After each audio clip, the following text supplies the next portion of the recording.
Yeah, it's Talladega. You're not safe, you know. Anything can happen. I think for us, we just do what we did at Daytona in the first Talladega race, or the first Talladega race. Yeah, if we can do that, but finish the race where we were running, I think we'll be okay. But we got to survive. You know, we put a lot of scenarios in place, talking with our Toyota teammates of what to do and how to execute it all. And I'm like, look, guys, we don't survive. There's three Toyotas that usually finish the race. There's only six of us, and so I was like, we gotta let's get to the final 10 laps, and then we'll start to worry about this stuff. So, I think you don't treat it any differently. You go out and do what know that you're capable of doing, and just try to execute the best that you can. That's all you can do. All right, we'll go to Steven. Steven Toronto, CBS Sports. Bubba, looking or projecting ahead to the Roval next week, the way you guys ran at Watkins Glen, how much of a morale boost and a mentality change does that give you and your team maybe heading into another road course race? Yeah, Scott Dixon called me for tips on the upcoming season for next year. So it's crazy how roles reverse. Kidding. I mean, I said next year. Yeah, I know. Don't ruin my bubble, okay? Don't ruin my moment. Jesus Christ. I wish there was F1 this weekend. I don't even know what I was going to say now. You want to come up here and speak for me? Okay, all right. Yeah, it was. You cannot relate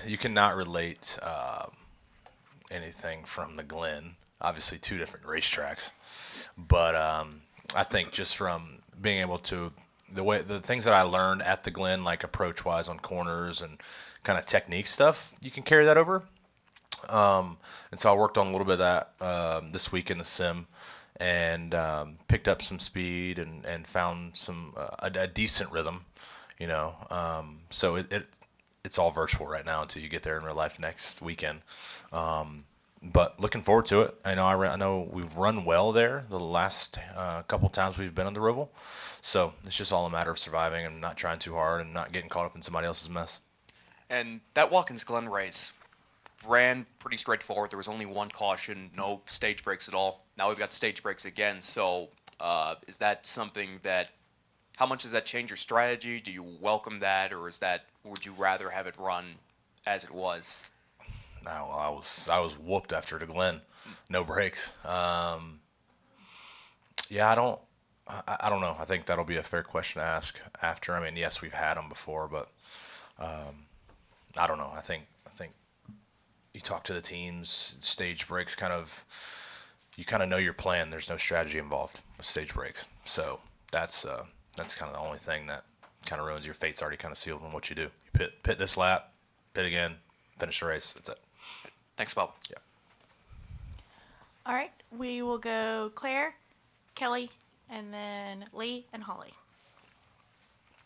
Claire B. Lang, Sirius XM NASCAR. So I talked to Blaney about his speeding deal, and he was like, well, you have to get over that stuff. You can't linger with it. You can't let it hang on. And then I talked to you about the restart, and you were frustrated about it. You said you're still kicking yourself. But as I listened to both of the answers, I thought, Blaney's real chill about it, but you might use that to motivate yourself, right? Like that hard on the chip thing about the restart might do something for you internally and help you, as opposed to let's just forget it. You know what I'm saying? Well, yeah, I said by Saturday I'd be over it. I was until you brought it back up. You're never over it. It's true. I thought we gave up a layup win there. But no, I've definitely, I've talked to enough people and they're like, hey man, it's time to move on. And you're right. Part of me was moved on right after the race, but just replaying it in my head over and over and over again, it's hard to move on from that, right? Because you feel like you made the right move leading up to that point, and then it's kind of swept out from underneath you, and that's totally okay. That's life. And it was like, man, what can I do to be different? If it's a restart here at Talladega, if it's next week at the Roval, like I'm constantly replaying that. And so I think now it's more of replaying the scenario to learn from it instead of dwelling on like, man, we could have won, right? But I am focused on one lap today and then just surviving tomorrow. So that's all you can do. And can you talk about Talladega? Well, it's been used for years to be like the media and the sanctioning body and all the promotional people at the tracks. They love to build up Talladega for the drivers. It's a blink show as far as you never know what's going to happen. And I think Denny Hamlin attested to that. How do you look at it then as a driver? How do you explain to fans that maybe never have been at this racetrack to feel it or sense it, or maybe they don't even watch that much and they only watch when they see the cars nose to tail and the big one? How would you explain to them what this is all about here? Yeah, well, it's like Daytona and Talladega. The morning of the race, you wake up, and this is from a driver's perspective, right? Doesn't matter if you're in the position I am or you're in a car that doesn't really compete on any other racetrack. But I think every driver in the field wakes up for these 4 races and they're like, today could be our day. Today could be our day to win. And that's exciting as hell, right? Like I remember being in that spot where you only thought your fighting chance was these 4 races, and you go out there and try to make the most of it. I mean, you see a lot of these races where they play out with a lot of crashes. The guys that usually are in the back, you have a crazy top 10 finish. Like it's a bunch of less competitive cars. I'm not trying to say this in a rude way, but we know some of the cars that have no fighting chance in hell. If we're at Texas or if we're at Kansas or Martinsville, they show up here because they survive. They don't want to crash their cars for obvious reasons, but avoiding the wreck and playing the race smart produces really good finishes. And we've always said if you're in the top 8 and it comes down to a green white checkered, it's a recipe for a great day. And so I always have woken up on race day excited as hell for just the opportunity to go out and compete, because one of, what do we got, 36 of us this weekend? One of us is going to win. Obviously, that's every weekend, but the field is so tight, and it doesn't really matter if you play your race smart and don't have any damage, and your cars just have to be decent, can keep up in the pack, you have a shot at winning. That's cool. All right, Kelly.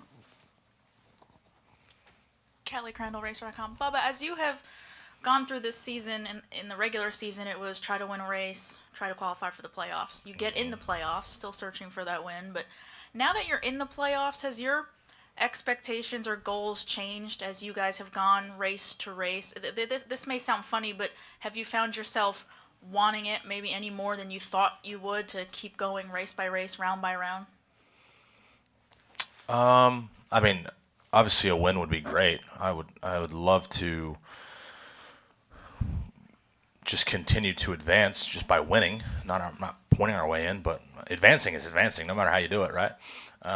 So honestly, I don't think the mindset changes. We just have to do everything that we can. I thought last weekend was all around one of our cleanest and greenest races from the 23s team, from the 23 perspective. And I thought Booty to the pit crew to me, we all just kind of executed in the way we should have. And it's like, okay, if that's what it's like, leading 111 laps and finishing third, and you do that every week, it's hard to do for sure. But, that's what we're capable of. And when you're in the top 3 like that, they say your win is bound to come. Okay. But I do believe that. And so we just got to keep putting our name in the hat and keep doing what we know we're capable of doing. When you came into the playoffs, like I said, you get to the round of 16. Then it was, all right, let's try to get to the round of 12. I mean, realistically, though, what were you thinking as far as the ceiling for this team the first year in the playoffs? So I went to lunch with Dave Rogers yesterday, and I said, about midway through the season, we were probably 8th, 12th place car, right? And we're sitting 9th in the points right now. We're right on the cusp of that. And I think having an understanding that usually when the playoffs start, there's going to be at least 2 or 3 playoff cars that take care of themselves, right? Whether that's failures, crashes, penalties, whatever it may be. Try not to be one of those.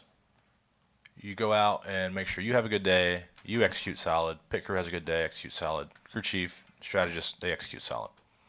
If that recipe is a 20th place, okay, you missed it. But when you put yourself in a hole,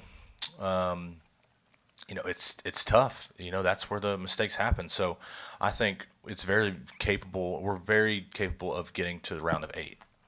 I look at the 3rd round, really, really good racetracks. Going off what I watched last year at Homestead, car looked really, really fast. So I'm excited to get there. Obviously Vegas and then Martinsville, right? So I think if we can just fight our asses off these next 2 weeks, then it'll be interesting to see what the 23 can do for the remainder of the playoffs. And one last thing real quick. The performance you had at Texas, you just said a minute ago, this team is capable of that. But there was times this year where you were saying that Booty has almost had to preach to you, we're a really good team, and you've had to believe it. So when you have runs like Texas, do you buy more into that of this is not a surprise, this is what we should be doing, we are capable of? Do you believe more that you guys are that top 5, top 10 team? No, I mean I've believed that this whole time. It's just a matter of, is everyone on their A game today? I guess if you divide it up into 3 pieces of the pie, driver, crew chief, pit crew, I feel like a lot of the times we were showing up with 2 out of the 3 slices. We never had all 3, right? And so we started to do that more and more, and look at what we're doing. And it's not from us trying harder or whatever. It's just show up and bring your A game, and we'll take what we can get. And I think understanding that and appreciating that is 2 different things. It goes a long way. It helps the team morale, and you fight as one team. It sounds very bland, but you fight as one team, and you show up to the racetrack and you're just ready to battle for whatever circumstances come your way. And that's what makes us so good is we feel like we can overcome anything as long as we don't take ourselves out.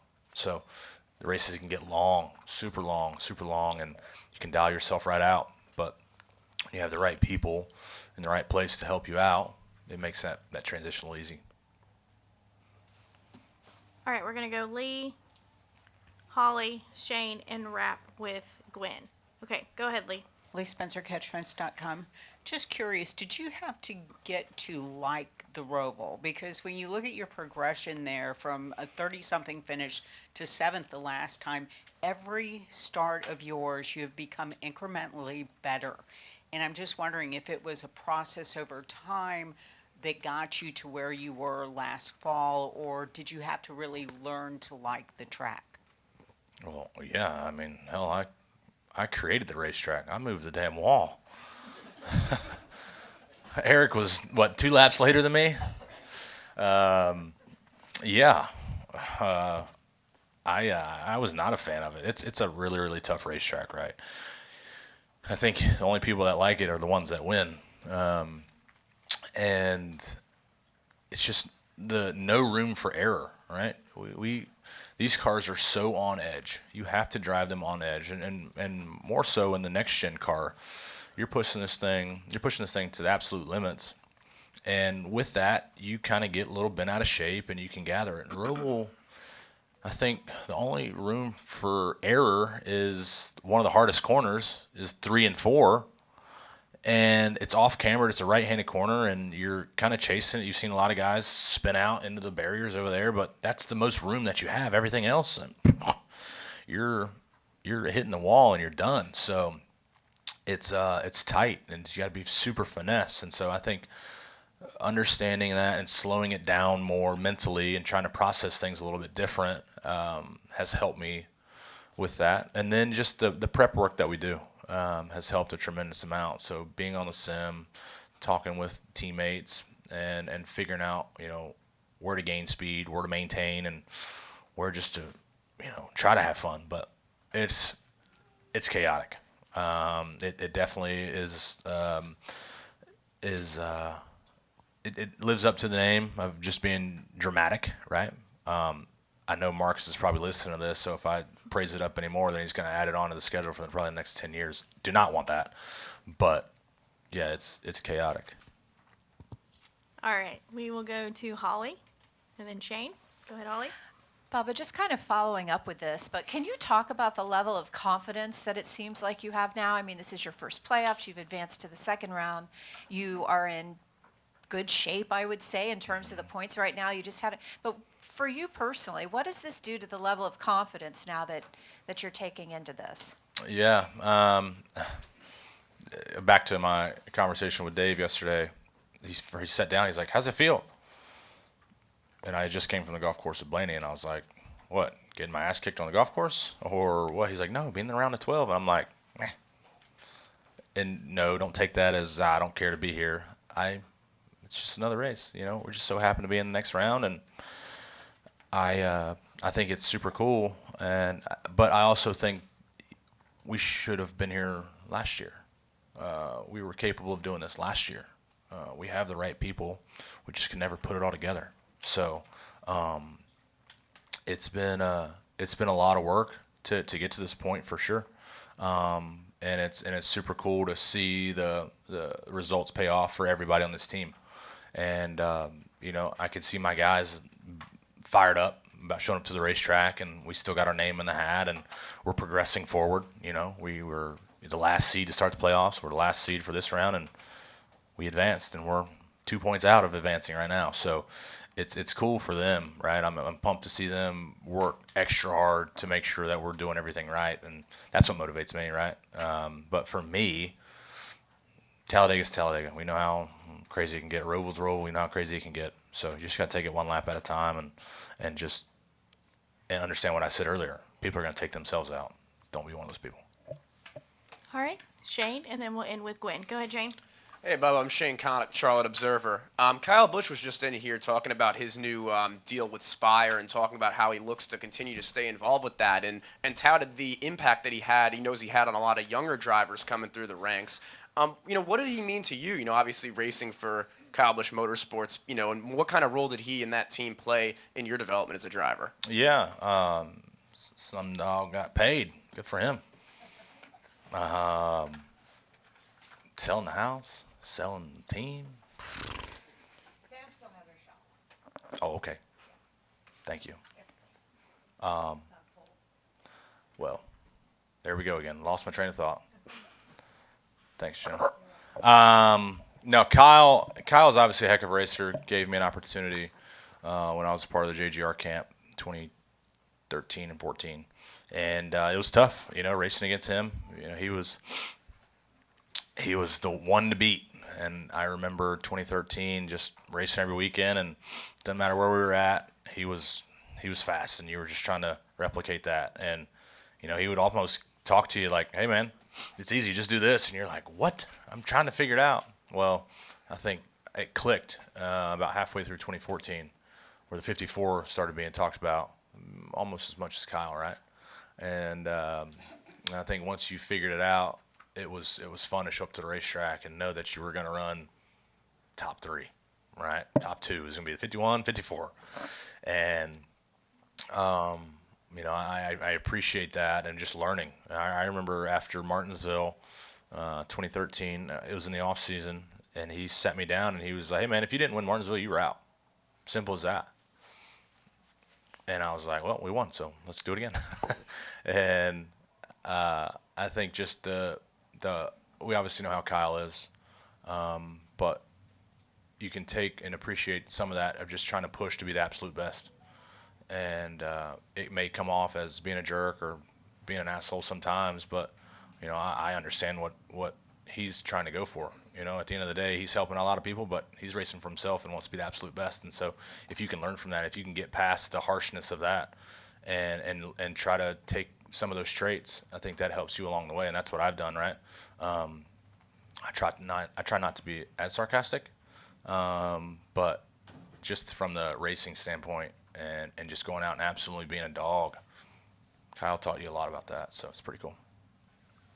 All right, and we'll take one final question from Gwen. Go ahead, Gwen. Thank you. Hi, Bubba. Where you at? Gwen Daru. Oh, hello. from How are you? Times. Good. In your downtime coming up through the holidays, Mm-hmm. is there anything that you can share with us that you plan to do to look forward to 2024, like meditate, relax, take a little vacation trip or something? That sounds so nice. We were talking about it this morning, Blaney and myself and his girlfriend Gianna. We were talking. Amanda and I were talking about going to Australia, New Zealand for 2 weeks, and my wife is a massive planner, right? Previous trips, if we're doing something in December, we usually book something like the March leading up. It is what? September 30th, and we have nothing booked.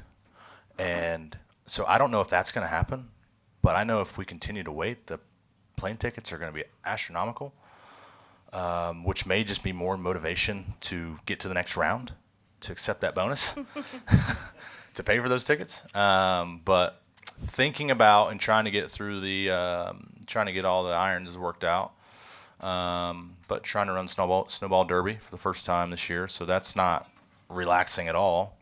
But that's a little bit more work. Looking forward to that if it can all work out.